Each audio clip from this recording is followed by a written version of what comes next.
Welcome to my channel. Today we learn essay on Parrot. Let's start.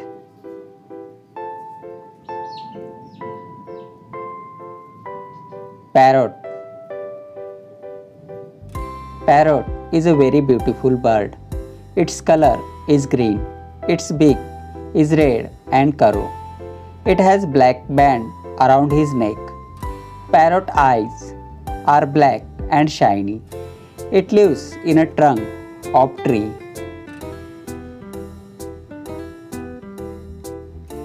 His wings are beautiful and his nails are sharp. A parrot is a herbivorous bird. It eats grains, fruits, leaves, seeds, etc. Parrots love to eat mangoes, guavas, chilies, and hard-shell fruits. Parrots is a very intelligent bird. Parrots have strong learning ability. It accurately mimics the speech of many animals, birds, and humans. The average lifespan of a parrot is 30 to 40 years.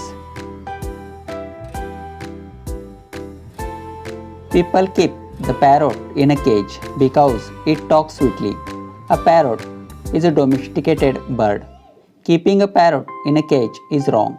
Parrot love to fly freely. He entertains everyone. Parrot is a gregarious bird. Flocks of parrots flying in the sky looks very beautiful. Parrot is a very beautiful and attractive bird. Everyone like him very much. So parrot is my favorite bird.